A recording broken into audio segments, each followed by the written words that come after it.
personally am very much like an experienced learner. I can read about it, and that's helpful to get an understanding, have a little bit of an idea, but it's just not the same in terms of experiencing it to decide if it's really something I want to get into or not. Even if you fall on your face, you got to taste. Then you can decide if you like the taste or not, and if you did, we'll go all in, and if not, then move on to the next thing. Kill Complacency, a podcast that inspires growth and intentionality and helps you overcome your greatest obstacles. Part one of podcast with Denny here. Really enjoyed hearing his backstory. It was kind of fun to do this with him because he had me on his podcast. He's a big runner, he's been doing podcasts forever. But getting to hear his backstory and kind of how he got into it, it's really cool. So I hope you guys get a lot out of this. He's a coach and has a lot of nuggets here to learn about running, but also just killing complacency and being more intentional. So enjoy. So today's guest is Denny Krahe. Did I say that right? Yes, sir. And he actually interviewed me on his podcast, which is Des Runs Radio. He started it in 2014. So before podcasts were a thing, he had the vision of podcasting.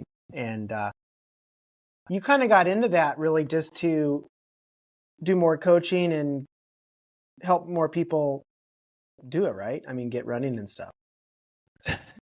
Actually, no, not really. Like that started before the coaching started. Okay. So at the time in 2014, I was working as a personal trainer, and I was doing all of my appointment. Like I was mobile, so I didn't work out of a gym. I was working out of the back of my car. I'd go to people's houses. I'd go to their offices, wherever it was convenient for them to have a quick workout. Obviously, I'm not bringing like hundreds of pounds of weights, but a few kettlebells, a few dumbbells, some bands. Like you can get some work done. And most all of my appointments, for obvious reasons, were either 5, 6 in the morning or 5, 6, 7, 8 o'clock at night. And so I had kind of all this time in the middle of the day where I'd try to get the stay-at-home mom or somebody who worked from home, but that was 2014. Work from home wasn't exactly a thing like it is now, or wasn't as common certainly as it is now. So I had all this time in the middle of the day, and I was just like, you know what? Like I was listening to some entrepreneurial podcasts. I had a little podcast that I was doing at the time that was kind of focused on just health and fitness overall. And I was like, I'll try a running podcast. Like that'll be fun. So I just kind of started it talking to runners and kind of sharing their stories a little bit, and no real plans to do any running specific coaching or build any running specific things out of it. It's just kind of something to kill the time. And of course, you have the stars in your eyes of like, I'll be this huge podcast. I'll make millions of dollars as a running podcast host, selling all the advertisements and stuff, which, spoiler alert, still waiting on that to happen. But in the midst of waiting for the podcast to blow up, enough people were listening to it that reached out about coaching. And I said no enough times until finally I was like, well, maybe I should look into it a little bit more in depth. And I did, and start with 1, and you get 2, and you get to 3 and 5, and pretty soon, I was able to give up the personal training schedule. Was really the problem. Like I enjoyed my work, I enjoyed the clients I was working with, but being gone for dinner every night as the family was starting to happen, and being gone in the morning, and just getting home just in time to say goodbye to my wife when she was on her way to work and drop our daughter off at daycare, was able to transition everything to be 100% online with the focus being the run coaching. And it's been a ride. How many people have you coached, just as a general term, coached over the years, do you think? And then we'll ask on running after that, maybe. That's an excellent question. I mean, like for any extended period of time, it's probably upwards of 100, 115. Obviously not all at once. Like there's been, comings and goings, and a handful of, I can say with all honesty that one of my first 3 clients, I'm still coaching today. Like we've been working together for whatever that number is now, 8 years or something like that. And how many people have you coached running? I mean, that would be all the running folks, and in personal training terms, probably another 50 or so on top of that. Okay. So yeah. I'm curious to know how you got your start. Like, we know who you are today. You've got this, like you're at like 1,250 podcasts or something, right? Yeah. You've written a book, but how did you get started? Even in your journey, I mean, did you start as a runner or just like a health coach? Nutrition coach? No, yeah, I can vividly remember in high school sitting in the cafeteria with a couple of buddies, um, and them saying, "Hey, I think we're gonna go out for the track team. You wanna come out for track?" And this was like junior year of high school, and I just laughed at them like, "You guys are out of your mind. Running is the dumbest thing." Um, like throw a ball on the field, I'll run all day, but like just go run, no, absolutely not. Um, but I was always kind of interested in sports, interested in athletics. I mean, never good, never talent. Didn't have the God-given talent to ever pursue anything beyond, high school. Everybody, nobody gets cut athletics type of thing. But I went to college as an athletic training major. So the idea was to be the guy on the sideline, taping the ankles, taking care of the injuries, things like that. And so went through college with that as the goal. Worked at a couple of local high schools after college. Actually, a couple of high schools that had some really good high school football programs, which was kind of cool. But again, like you had to, it wasn't like a full-time athletic trainer. I was teaching high school and working as the athletic trainer. And, I didn't have a God-given gift for athletics, and I certainly didn't have a God-given gift for teaching high school. Tip of the hat and all praise to those that have that calling, and I certainly don't. So I went back to grad school at Middle Tennessee State University, and I was working with the track and cross country team for a couple of years. And so, there's no better way to say it, but the truthful way, I started running because I was so bored sitting at track practice every day. But the athletes would finish up and they'd be sitting around stretching, and they'd be doing their cool downs and things like that. And obviously if I was needed, I was needed, but so many days I wasn't needed, but I still had to be there just in case somebody needed anything. And so I would just run a couple laps because I was usually after practice, I'd have to go to my grad school classes in the evening. So I had a little bit of time to kill. I'd run a few laps just to move, try to wake up a little bit after being in the training room and working with athletes all day and, getting ready for class in the evening.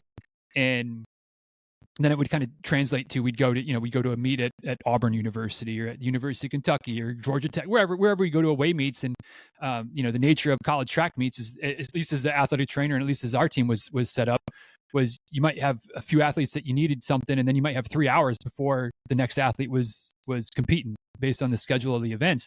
And so I'd have 2 or 3 hours that I have to kill just, again, sitting at the track. And it was like, man, it's a beautiful day, like I'm in a campus I've never been to before. I'll just go run a handful of miles to explore it. So all that to say, I started to at least like tolerate running a little bit. And then after I finished grad school, I wrapped that up in the spring semester of 2009. We moved back to Florida, and I was like, I wouldn't mind running like a half marathon. I think that would be doable. And we were living just about 40 minutes from Disney World, and we're Disney fans anyway. So I looked up the Disney Marathon, and which was in January, and we're talking like June, July, maybe August, something like that time frame of the year previous. And the half marathon was sold out, but the marathon was open, and I was just like, I guess I could do that. And at this point, like I've never really run, I think probably more than 5, maybe 6 miles. 26.2, that'll be no big deal. Never serious at all. Like, yeah. just, Never serious. Just casual, running for fun. So I signed up for the 2010 Walt Disney World Marathon. Woefully ill prepared, didn't know what the heck I was doing. And it's kind of funny, like being in the running community now, like feel like there's so many resources and there's so many good opportunities to learn and ask questions. And, whether it's books, podcasts, blog posts, YouTube videos, like there's no shortage of ways to learn. And I'm sure there were ways to learn in 2010, but I was just so oblivious to like, just run a little bit and you'll be fine. And I mean, I showed up, I think my longest run was 14 miles. I think my highest volume week was like 14 miles. Did you have a training plan at all? No, I was just running. You just showed up. Just showed up. Yeah. I mean, maybe it's the bravado of being, I guess I was whatever, 27, 28 years old. Like probably not bravado. It was ignorance. It was not knowing what I didn't know. Yeah. And I ran 13 miles and I thought, well, if I can run 13, I can run 26 because, it's only twice as far. It's no big deal. And yeah, it was rough. I ran about 17 miles and then I walked in, I think the last 9 miles of the marathon because I just was so ill prepared and hated it. And this is stupid and I'll never do this again. And then of course I ran it again the next year and took the extreme to the other end where I was overtrained and injured and had probably a worse race because I was trying to overcorrect for everything that I did wrong the year before. And all that somewhere in there, I started to figure out, like, reading some books, learning some things, and kind of putting a little bit more of a strategic plan together for myself, 2011, 2012 era. And then by the time 2014 rolled around and started the podcast, and I think I started coaching in 2016, I had a little bit better understanding of kind of the dynamics of building up a running base and injury prevention. Obviously, the athletic training part, the exercise physiology, is what I went to grad school for. So I had all this kind of the science pieces, but never really focused on distance running to that extreme, and kind of learned some of it the hard way and through experience, and also a little bit of blind luck. Just kind of stumbled my way through until I figured some things out, and still trying to figure some things out, of course, but maybe I got a little bit better idea now than I did getting ready for that first race 14 years ago. Over the years, I have been coached by countless mentors, and now I want to offer that to you as well. How? By Marty Hofmann's Life Coaching. This will be a 6-week program in which I will guarantee you will develop a more growth mindset. We will set goals and learn about the importance of the processes and habits behind those goals. I will also help you see your story differently as things happening for you, not to you. We will also be discussing your future self and give you clarity on who that is and what it looks like. For more information, please follow the link below or hop on martyhoffman.com and follow the coaching link. Hey, so for me, I just, have you ever heard of Hal Higdon? Higdon? Absolutely. So I bought his book, and then he has an app, Run with Hal. And that was how I did my training. Downloaded an app, you punch in if you're a novice and what your goal time is. And then, like, the app's kind of cool. It gives you a grade every day. So then you try to get the A's, if you absolutely. skip, absolutely. all that. I wish I would have heard of Hal before I ran that first marathon. It maybe wouldn't have been quite as rough of an experience, but hindsight's 2020 or something like that. So you just kind of fell into it, but you initially started just coaching people. Yeah. So I was, like I said, I was an athletic training major, and after grad school, I got a job with a physical therapy company, which was never really like the major ambition. Like I wanted to be around athletes. I wanted to work with like that was always the allure of athletic training. But part of the problem with that is the travel that's involved with high level athletics, whether it's D1 college or whether it's professional. And I really had wanted to go to professional route as a younger kid. And, you start to get married and you start to talk about a family, and all of a sudden the idea of, maybe trying to go the pro baseball route where, the season starts in February and doesn't end until September or October, depending on if you're, minor league or major league, and you're, you just, like, where do you live? Do you live where you have spring training and where the winter is? Do you live where your team is during the season? But then where do you, like you start to have those questions, and you start to think about the family burden of it. And so the physical therapy route, or we're kind of working through the clinic, brought the stability of location, but it just wasn't something that I enjoyed, and it was okay at first, but it just kind of, after a couple of years, got to the point where I just wasn't, it was a job, and it was fine, and some of the people were great, but then, it's like any job, some of the aspects of it you don't particularly enjoy. And so I was looking at options, and I guess maybe there's a little bit of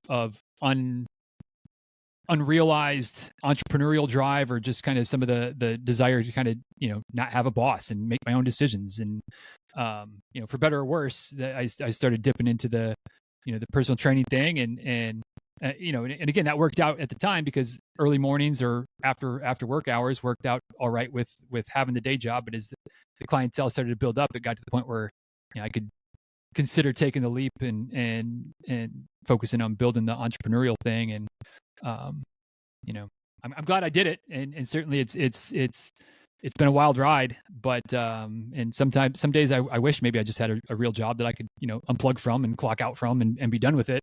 But there's plenty of days that I'm really glad that I, took a chance and tried something that was a little bit scary, and still is a little bit scary, but, has some good upsides as well.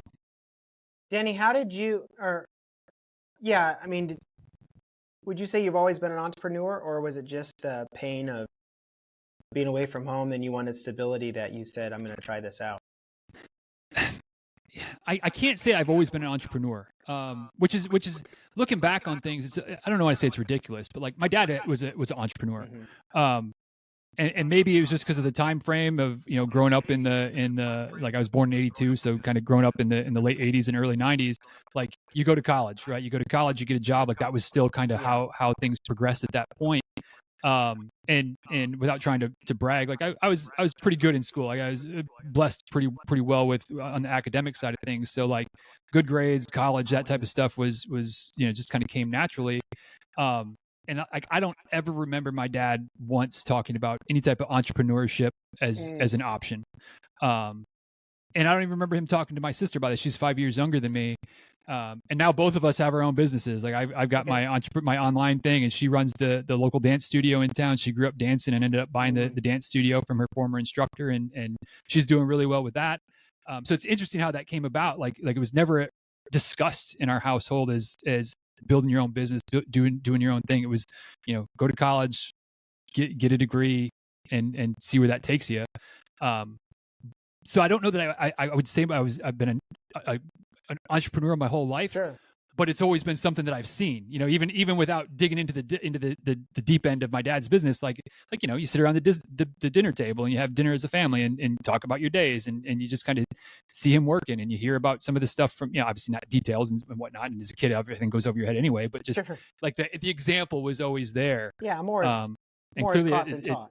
Yeah, and clearly it paid off, or whatever. Clearly the example shone through enough that my sister and I both somehow managed to go that route, even though it was never something that was really even presented as a good option. Sure. Hey, circling back to your college major, and then tagging that along with runners. When someone comes to you for coaching, what comes first? Like the chicken or the egg sort of thing. Is it the physical, or is it the nutrition that you see people focus on first? Oof. Yeah, I mean, I think that a lot of times maybe we start more with the physical, with the training, with getting the mileage in. Okay.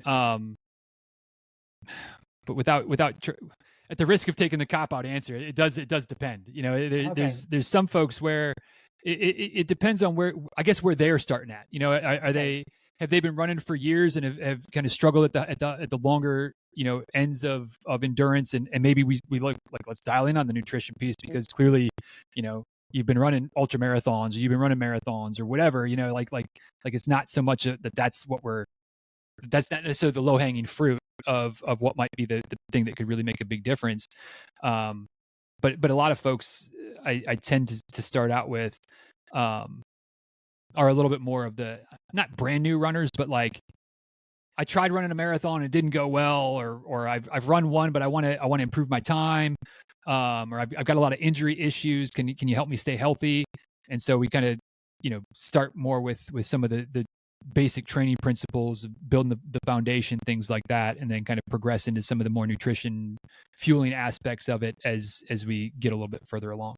That was going to be my next question. Like, when do people come to you? Are they brand new, or are they they've done one and they want to keep going? And yeah, definitely the latter of a little bit of experience, occasionally a lot of experience, but usually, you know, a couple of races that sometimes have gone fairly well, but they almost feel like maybe I could do better, however they want to define better, with a little more guidance. And I would say probably, you know, not like the vast majority, but the 55-60% of the majority is, you know, whether it's injury struggles, whether it's hitting the wall struggles, whether it's something that they've had a couple of rough experiences on race day, or a couple of rough experiences through a training process, you know, training program building up to a race, and they want some help and some guidance to kind of get over the hump and have a quote unquote good race, as opposed to, you know, hitting the wall or really fading and having to walk it in like I did my first marathon, or something along those lines. If you want to wear a billboard of a message of kill complacency or live intentionally, then check out my merch store. It's www.mindsetshop.com. Mindset is with an X, so it's MINDXET, shop, SHOP.com, mindsetshop.com.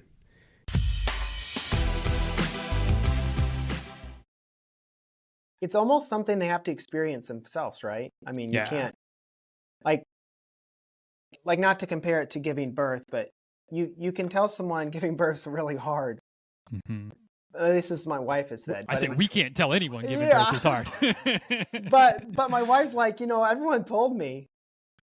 But until you experience it, that's when you truly understand. And that's what it like I can read about hitting the wall. Right. But then when I do it, and I realize, that's a whole different level of understanding and experience. This is physical and mental. Yeah. Mm-hmm. Yeah. I mean, and I don't know that everybody had the same experience that I did in terms of just assuming it would be no big deal. But yeah, I mean, I personally am very much like an experienced learner. I can read about it, and that's helpful to get a little bit of an understanding, have a little bit of an idea. I can look at pictures, I can watch a YouTube video about something or whatever, and it's all well and good and helpful. But yeah, until I'm in the midst and working through it and troubleshooting, and the Mike Tyson, I guess it's a Mike Tyson quote, or at least it gets attributed to him a lot about everybody's got a plan until they get punched in the face. Yeah. And I feel like that's me. Like I'm good at making the plans, but I don't really figure it out until I've been punched in the face a couple times, hopefully just metaphorically punched in the face, and have to kind of figure it out and adapt and adjust the plan a little bit to, what looks good on paper to what it actually is to get through it. That's me 100%. And my wife, I've been married 22 years. And this week she said to me, this is like probably last week, she said, you know the difference between me and you? She said, you like to buy an item and then do the research. She said, I like to do the research and then buy the item. And it's how I do it. Like, yeah, I just want to get out there and run. Mm-hmm. And then, oh man, that didn't go good. What did I do wrong? Whereas she's more preventative, which is probably better. But sometimes my wife and I are similar with the same dynamic of like, me just do the thing, and her like, let me research it to death. And there's not so much with some of the physical things, but we still laugh. And we've been married 18 years. So it's long enough that we've kind of figured out some of these nuances in ourselves as well. The last time we bought a mattress, I mean, she was researching for weeks, and I'm like, I'm not going to the freaking mattress store and laying on a mattress. Like, there's all these different companies that are mail order mattresses, like pick one and let's go. And she's like, well, should we get this one or this one or this one or this one? And finally I was just like, and it took me literally 2 minutes, and like ordered, shipped, on the way. And she was like, how did you do that? And I was like, I just picked the one.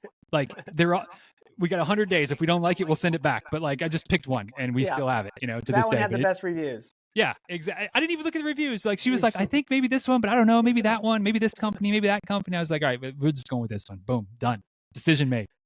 That's how it is for us. And to our wives' support, I mean, there is something good about the research, because I need 100%. Her. Yep. And there are certain times I ask her, but analysis paralysis is a real thing. Mm-hmm. I don't want to read about a marathon because I'll probably never do it. I'd rather just get in there. And very much like you, I just want to experience it, and I want to believe that I can do it way up here. Mm-hmm. And then fall on my face, Right. But we're gonna go full steam ahead. Well, and then maybe you get that little bit of a, that little bit of an itch. Even if you fall on your face, you got a taste. And so, then you can decide if you like the taste or not. And if you did, we'll go all in. And if not, then move on to the next thing. But yeah, just reading about it. I mean, again, I'll read about stuff all day. Like I enjoy that. But it's just not the same in terms of experiencing it to decide if it's really something I want to get into or not. Yeah. Danny, tell me about your book. I didn't know until reading through these notes that you had a book. So tell us about your book. Yeah. The book is called Be Ready on Race Day. And ultimately what it is I tried to as clear as I could outline the process that I go through as a coach to help somebody create their own training plan. Because I recognize that I'm not cheap as a coach. I got bills to pay and family to feed, and quite frankly, and without trying to sound like a little bit of a snob, I don't really do the group coach thing. Like everything I do is custom. It's catered to the athlete that I'm working with and their goals and their fitness levels and all that kind of good stuff. And so again, like that's not for everybody. Not everybody wants that level of coaching. Not everybody can afford that level of coaching. But I'm fairly staunch in my belief that like one size fits one or one size fits all is just not true. Like, it's too general, too generic. It can be a launching off point, it can be a starting off point, but to really get the best out of it, you need to be able to tweak it and adjust it to your needs, your goals, etc. So with the book, like, kind of it has the dual goal of either you can start from scratch and write your own plan and just kind of, here's the questions that I would ask somebody, and here are some of the things that I would consider, and here's how I would adapt it as plans go. Obviously, it's got to be generic, but like at least giving some general feedback and some ideas on how to do so. Or you could start with the Hal Higdon plan or the other downloadable plans that you can get that are great, that are fine to start out with, but then how do you tweak it? How do you adjust it to make it something that fits for you, versus, something that's just so generic that it's kind of like, it's fine, but like it doesn't really do the job like it could if I just, take this as a framework and actually, make it mine versus just try to keep it generic. And you mentioned earlier, kind of people being more injury prone. That's usually a question on those things. How injury prone are you? And I think that's where someone like you as a coach can come in and say, hey, we need to back this off a little bit, and we can still hit the targets, but this is what we need to do this week. So, whereas opposed to when I was doing that run with Hal app, it was, I wanted that. You wanted that A. And so I was pushing. You can't back off if you want to get the A. You got to keep going, full steam ahead. And you don't dare skip a workout because he'll tell you, why'd you skip? And you feel bad and blah, blah, blah, blah. But so, yeah, to your point, I think it's good, to have a custom coach. And all the successful people usually do. Right. Of some sort. So.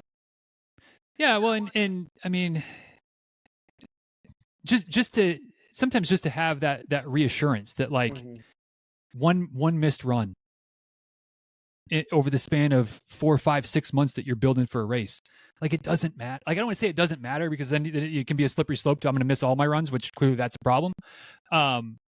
But the number of times I've had conversations, whether it's people I'm working with or even just, people that listen to the podcast, people that I've come across on social media, whatever, where it's like, oh, I mean, I had this thing bubble up at work that like was like a legitimate work emergency, and I had to miss my run last night. Like how should I run twice tomorrow?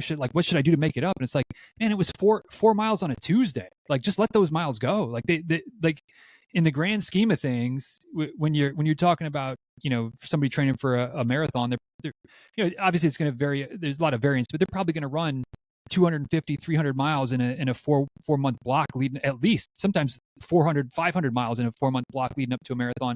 Like that 4 miles or that 7 miles, like if you're back on track the next day, you're going to be fine. But it's almost like they need permission to get the doctor's note that says it's okay that I missed my run yesterday. Coach said it's going to be okay, so now I'll believe that it's okay, and then that saves them from maybe trying to overdo it the next day and then potentially injured or burned out or just stressed about missing a run that doesn't. I don't want to say it doesn't matter, but like it doesn't really matter in the big picture. I was talking to a lady here last week. Her name's Nicole Otten. She's in Oklahoma. She's probably one of the most elite long distance runner, long meaning like 100 miler. Mm-hmm. And I asked her this similar question, and she said, the biggest thing a coach does for me is, she says, it gives me so much more confidence on race day, because I'm not doubting my plan. Because for years, for probably a decade, she did it on her own.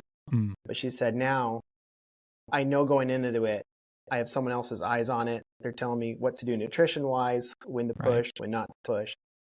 So yeah, just that extra dose of confidence as well. Yeah. Well, and I think that one thing that a coach can do that can be tough for the athlete to do is to just keep the big picture in mind. Mm-hmm. Because it's like as a runner, you're working, or again, whatever. It doesn't have to be just runners, but as this example, like you're so focused on the next race, and like, what are my goals? Am I going to PR this race? Am I going to maybe, Boston qualify? Am I running a new distance? I've never run a 50K before. I've never run 100 miles before. And like, you get so worried about everything to make that race day go as well as possible. And as a coach, of course, I'm worried about that as well, but I'm also thinking about like, what is 2025 going to look like? What is 2026 going to look like? Whether or not we're continuing to work together long term, it's like I want things to go well now, but I don't want to sacrifice your next 20 years of running or just 20 years of healthy functioning human, just to try to squeeze every last drop out of this one race. Even if that's maybe as the athlete sometimes like, it's all about this race. It's like, well, I mean, you can think that, but I'm going to massage things a little bit to make sure that yeah, this race is good, hopefully is good. Yeah. But that there's going to be a next race too, and a next race after that, and next race after that.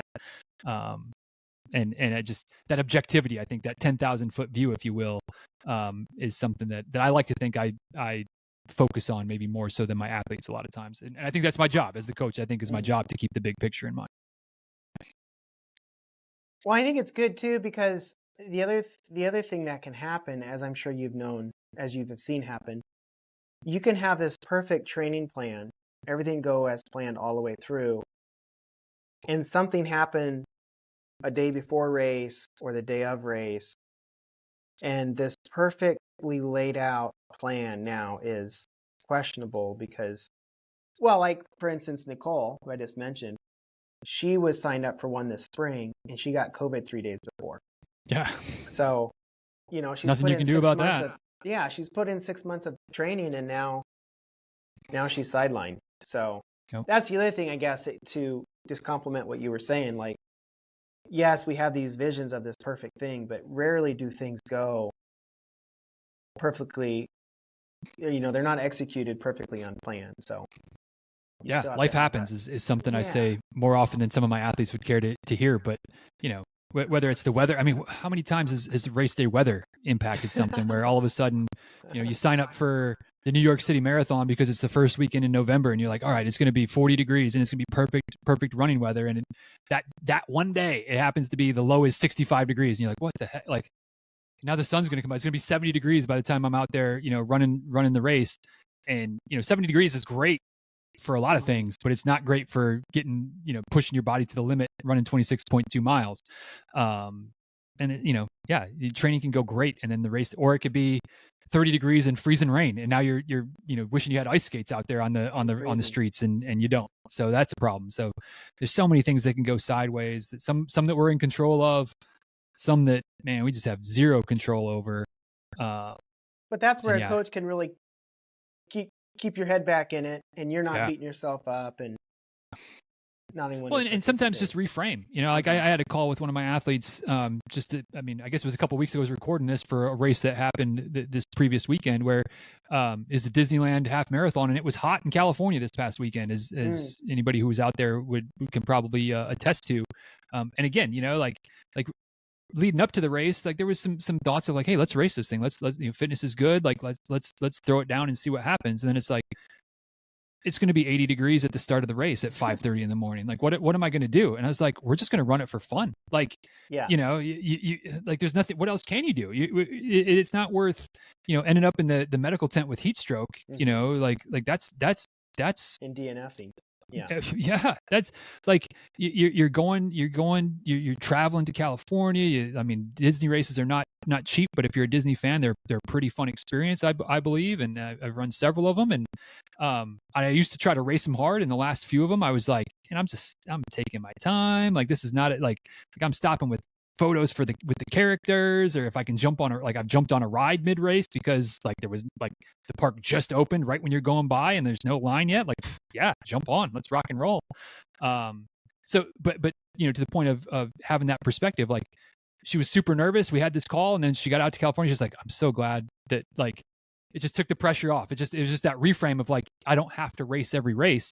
Was able to, you know, have a good time and enjoy herself. And you know, maybe when one of her slower half marathons that she's ever run, but that was because of situations out of her, like she could have, fitness wise, she was good to go, but just the weather was not going to line up, and it just didn't make sense to try to race that one in that condition, in those conditions.